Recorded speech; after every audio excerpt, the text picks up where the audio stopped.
नमस्कार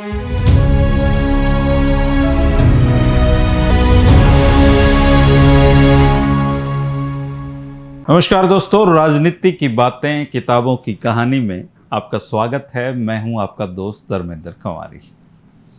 दोस्तों, किसी भी महत्वपूर्ण पद पर पहुंचे आदमी का काम करने का अपना एक स्टाइल होता है, अपनी उसकी प्राथमिकताएं होती हैं। कोई देश के लिए, कोई प्रदेश के लिए सोचता है, तो कोई अपने और अपने बच्चों के लिए सोचता है। ये सब उस व्यक्ति की सोच, उसके संस्कारों पर निर्भर करता है कि वो अपने काम को कितनी गंभीरता से लेता है और क्या वो जिंदगी में करना चाहता है। बंसीलाल जी जब मुख्यमंत्री बने तब इंदिरा गांधी उन्हें जानती तक नहीं थी। बस पंडित भगवत दयाल जी को वो मुख्यमंत्री नहीं बनने देना चाहती थी, इसलिए किसी को भी सीएम बना देने पर सहमत हो गई थी। लेकिन सीएम बनने के बाद अपने काम से उन्होंने इंदिरा गांधी को प्रभावित किया और एक वक्त ऐसा आया जब उन्होंने कांग्रेस के बाकी मुख्यमंत्रियों को के सामने उनका उदाहरण देते हुए कहा कि क्या मैं बंसीलाल को हर राज्य का सीएम बना दूं। जो भी बंसीलाल के बेहद नज़दीकी अफसर रहे और उनके प्रधान सचिव रहे, एस के मिश्रा जी ने उनके जीवन से बहुत जुड़ी हुई बहुत बातों का खुलासा किया है।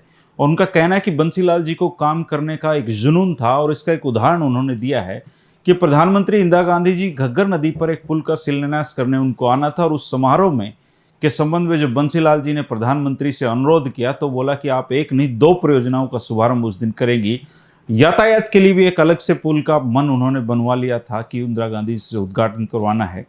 और ये उनकी सोच थी कि हरियाणा का जो मोरनी इलाका था 3500 मीटर की ऊंचाई पर था और बंसीलाल जी उसे हिल स्टेशन के रूप में विकसित करना चाहते थे और घग्गर नदी पर वो एक पुल बनाना चाहते थे ताकि मोरनी तक लोगों की पहुंच आराम से हो जाए। ठेकेदार को समय से पहले काम पूरा करने पर 2% अतिरिक्त भुगतान की पेशकश उन्होंने की। ये जो अपनी तरह का पहला पूरे देश में था कि ठेकेदार को अतिरिक्त भुगतान उन्होंने दिया कि 2 महीने पहले आप इस पुल को बनाइए।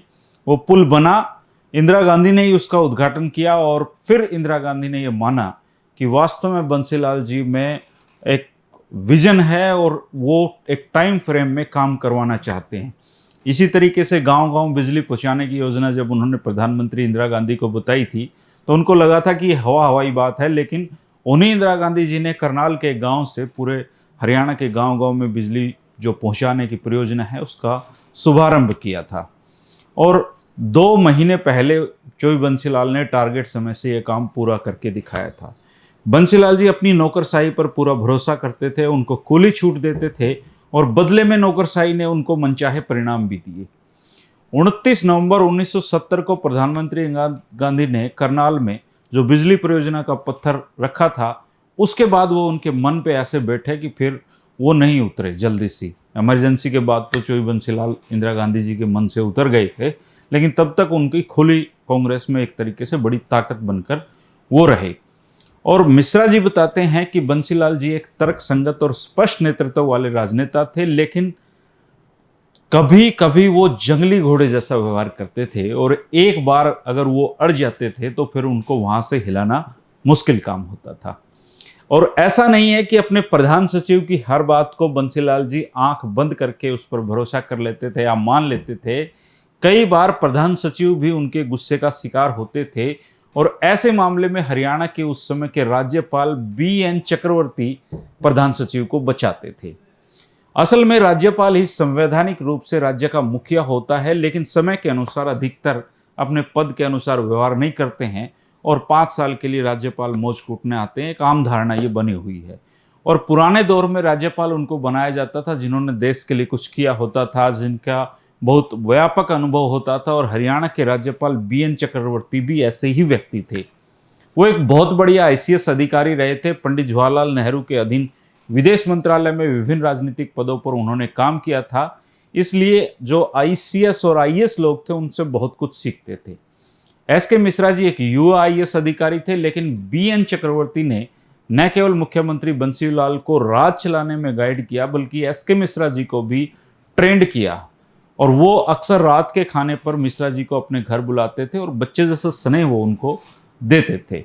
बंसीलाल जी भी BN चक्रवर्ती पर बहुत भरोसा करते थे, उनका सम्मान करते थे और अक्सर सलाह लेने के लिए उनके पास जाते थे। तब हरियाणा में राज्यपाल और मुख्यमंत्री के बीच एक आदर्श संबंध कायम हो गया था और चौधरी बंसीलाल को बीएन चक्रवर्ती के रूप में एक मित्र, दार्शनिक और मार्गदर्शक मिला था।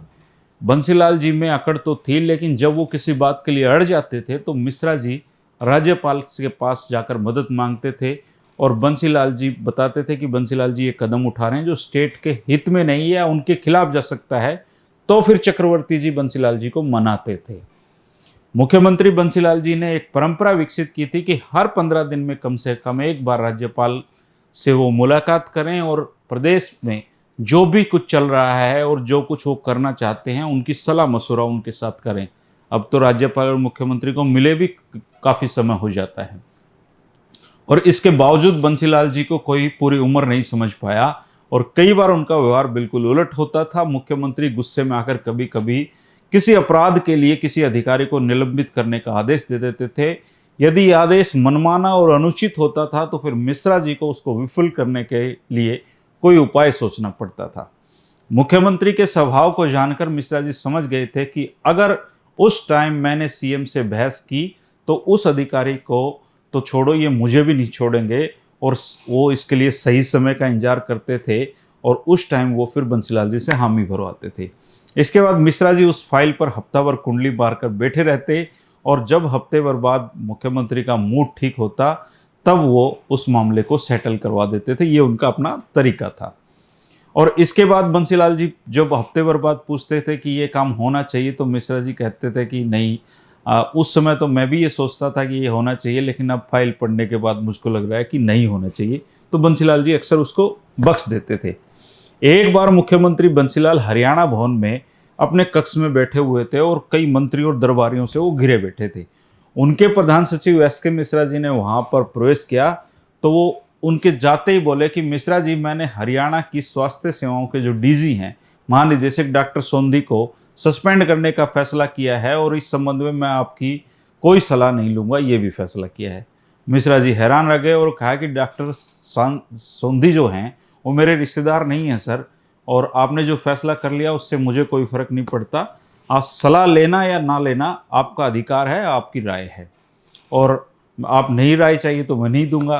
तो असल में डॉक्टर सोंधी की जिस बात से मुख्यमंत्री नाराज थे वो ये था कि सीएम ने निर्देश जारी किए थे कि सभी सरकारी विभाग विदेश में अगर प्रशिक्षण कार्यक्रमों के तहत जाते तो सिफारिश भेजते समय एक नाम की सिफारिश नहीं करनी चाहिए, 3 नाम वो भेजेंगे। और स्वास्थ्य विभाग ने निर्देश की अनदेखी कर दी थी और कोलंबो योजना के तहत ट्रेनिंग के लिए सिर्फ एक नाम की सिफारिश करके भेजी थी।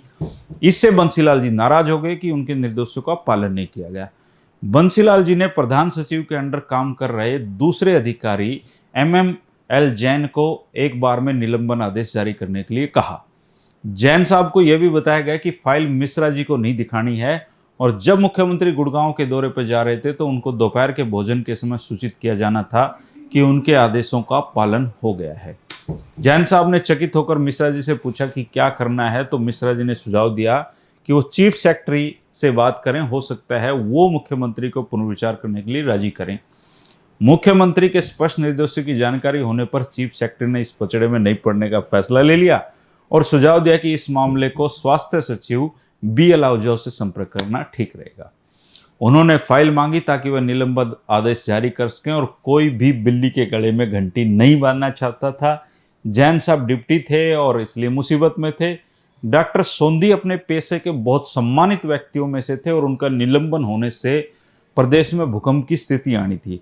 मिश्रा जी ने जैन साहब से कहा कि आप ये फाइल मुझे देख दो, पूरी जिम्मेदारी मेरी है, बंसीलाल जी अगर गुस्सा होंगे तो मैं इसकी जिम्मेदारी ले लूँगा। और प्रस्ताव जब उनके डिप्टी द्वारा भेजा गया था और दोपहर के भोजन के समय फिर मिश्रा जी ने सीएम साहब को फ़ोन किया और जवाब मिला कि वह अभी अपने दौरे से नहीं लौटे हैं। मिश्रा जी ने उनके पीए से कहा कि जब वो लौटें तो आप मुख्यमंत्री जी को बता देना कि मिश्रा जी ने कहा है कि उन्होंने फाइल देखी है और आदेश जारी नहीं किए गए हैं। पीए ये जानना चाहता था कि कौन सी फाइल, कौन से आदेश, पर मिश्रा जी ने पीए से कहा कि आप सिर्फ जो मैं कह रहा हूँ वो बोल देना। मुख्यमंत्री शाम को हरियाणा भवन लौटे और मिश्रा जी पूरी सावधानी बरतते हुए उनके पास गए। मुख्यमंत्री ने मिश्रा जी की तरफ देखा तक नहीं और बंसीलाल जी मुंह फेरकर दूसरी तरफ देखने लगे और आंख बंद कर ली। IAS अफसर बहुत चतुर होते हैं, मौका देखकर बात करने की कला जानते हैं। मिश्रा जी ने फैसला किया कि ये बात करने का बंसीलाल जी से समय सही नहीं है, विस्फोट हो सकता है, चुपचाप अपने कमरे में वापस आ गए। 3 दिन तक यही सिलसिला चला। मिश्रा जी बंसीलाल जी के सामने जाते, बंसीलाल जी दूसरी तरफ मुंह फेर लेते। चौथे दिन जाकर बंसीलाल जी पिघले, 1 कप चाय पीने के लिए मिश्रा जी को बुलाया और मिश्रा जी ने सोचा कि अब सही समय है जब मैं अपना पक्ष रख सकता हूँ। बंसीलाल जी ने कहा, मिश्रा जी मुझे तो ये हमेशा से पता था कि आप अपने अधिकारी साथी का बचाव करेंगे ही। मिश्रा जी ने कहा कि भले ही जैन की गलती है कि उन्होंने फाइल को नहीं देखा और उन्हें सही तथ्यों से का उनको अनुभव नहीं था, अगर ये आदेश जारी होते तो भविष्य में आपके लिए ठीक नहीं रहते। और जब बाद के सालों में जब बंसीलाल जी का शासन गया, जनता शासन आया, तो जगमोहन रेड्डी एक आयोग बना था, उसके सामने पेशी हुई थी बंसीलाल जी की भी, मिश्रा जी की भी। बंसीलाल जी से डॉक्टर सोंधी के बारे में जो आदेश हुए थे उनसे पूछा गया था, मिश्रा जी से भी पूछा था, तो उन्होंने कहा था कि सीएम साहब ने मौखिक आदेश दिए थे, लेकिन जब मामले के सही तथ्य बंसीलाल जी के सामने रखे गए तो उनको निलंबित नहीं किया गया और इसलिए किसी को पता नहीं था कि क्या हुआ। बाद में बंसीलाल जी ने कई लोगों की मौजूदगी में कहा कि डॉक्टर सोंधी वाले मामले में मिश्रा जी ने ही उनको शर्मिंदगी और परेशानी से बचाया था। मिश्रा जी असल में डॉक्टर सोंधी ने जब आदेश जारी किए थे तो डॉक्टर सोंधी तो छुट्टी पर थे, उनका जो डिप्टी था उन्होंने वो आदेश जारी किए थे जो सीएम के आदेश की अवहेलना करते थे। मिश्रा जी ये गलती पकड़ गए थे, इसलिए बंसीलाल जी का जो शर्मिंदगी थी वो उनसे होने से बच गई थी। और भगवत गीता में भी यही लिखा है दोस्तों कि आखिर में न्याय की जीत होती है। और बंसीलाल जी ने जो काम किए इसलिए तो इतने साल बाद उनको याद कर रहे हैं।